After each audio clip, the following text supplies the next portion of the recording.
Good afternoon, my loves. Welcome to Maverick Baking and welcome to another recipe video. If you're new here on the channel, my name is Kelly and here we share recipes, we share little kind of snacky food reviews, we do food challenges, basically anything related to putting stuff in your mouth.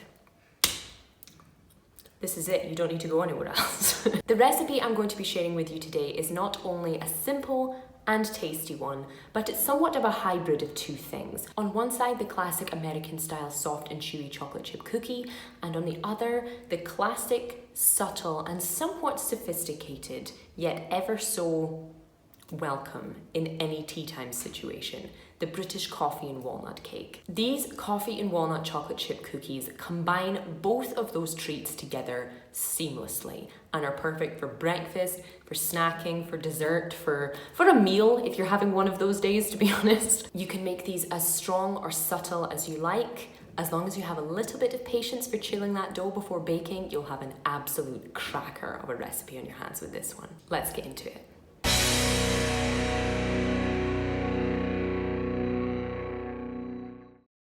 Our recipe begins, perhaps unsurprisingly, with a big old block of butter to which we're going to add not one but two different kinds of sugar. We like to use white sugar and a kind of dark brown sugar, both to enhance the taste and texture of the actual cookies, because if you were to use all white, things would be too crispy and bland, and if you were to use all brown, things would be too soft and too strong tasting. Now to this, we're just going to add a generous dollop of vanilla extract or vanilla bean paste, whichever you have and whichever your budget allows for, and then you're just going to get your wooden spoon in there and just get everything all nice and familiar with each other. No need to beat this to death, just until they're kind of acquainted into this sticky wet sand sort of texture. And then you're just going to want to add a couple of eggs, one whole egg and one egg yolk, ideally from large eggs for the best kind of consistency, and you're just going to want to add these in one at a time before, again, just gently acquainting everything. No need to go crazy, just get it all mixed together into something relatively smooth, somewhat like this, trying not to pour it out of the bowl like I very nearly did.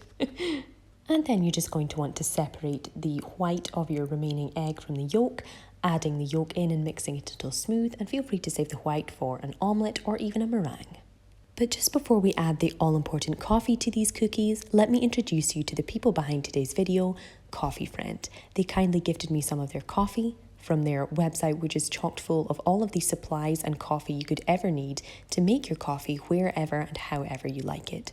For this recipe, I used their Caprissimo, which had beautiful nutty and chocolatey notes. Feel free to check out Coffee Friend using the links in the description box below. And speaking of coffee, it's time to add it to our mixture. I used just a kind of short and sweet espresso strength with their Caprissimo coffee, adding it to the mixture until it was just nice and smooth and pretty much liquid, just like this.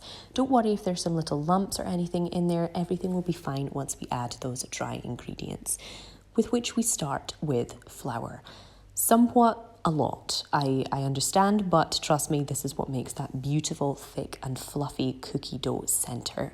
Next, you're going to want to add a generous few twists of salt, whichever kind you like, and then you're going to add just a little bit of bicarbonate of soda. This helps perfect that kind of soft and chewy texture, as well as giving a nice even thickness throughout the cookie instead of creating weird domed cake-like things. Now try not to spill quite as much of the flour out of the bowl as I did here, and just get that all nicely worked into a thick, stodgy dough.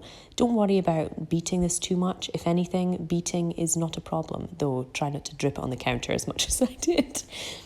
You'll be delighted to know that these coffee and walnut cookies do contain some walnuts. So just grab yourself a big old knife and chop some walnuts roughly into small pieces. You can make them as small or as chunky as you like. I like to keep them in sort of varied sizes. It just adds a bit of excitement to each mouthful. Or perhaps my life is just incredibly dull, but I enjoy it either way. And then you're going to want just to add a small amount of chocolate chips. Not the amount I would normally add to other recipes, because this recipe is all about highlighting that beautiful coffee and walnut flavour, but feel free to use this small amount of milk, dark or white chocolate chips, whatever you prefer. By this point, you should have a wonderfully thick cookie dough ready to be chilled to just perfect the tastes and textures of your coffee and walnut cookies. Once thickened and chilled anywhere between 1 and 48 long and painful, impatient hours, you're going to want to look out just 2 to 3 baking trays. Basically, use as many trays as you can because these cookies like their personal space. Just pop a little bit of greaseproof paper on the bottom and roll your cookie dough into balls. You should get roughly anywhere between 14 and 20 cookies out of this recipe. I made 16 and this is roughly what the balls looked like. Feel free again to chill them at this stage or just pop them straight into the oven and enjoy the utterly intoxicating smell of soft coffee, toasted walnuts and melting puddles of chocolate just wafting through your house and into your nostrils, because these truly are great. They're soft, they're chewy, those melting little pockets of chocolates are perfect with those crispy toasted walnuts. I really hope you guys love this one as much as we have. Full recipe, as always, in the description box below or on maverickbaking.com.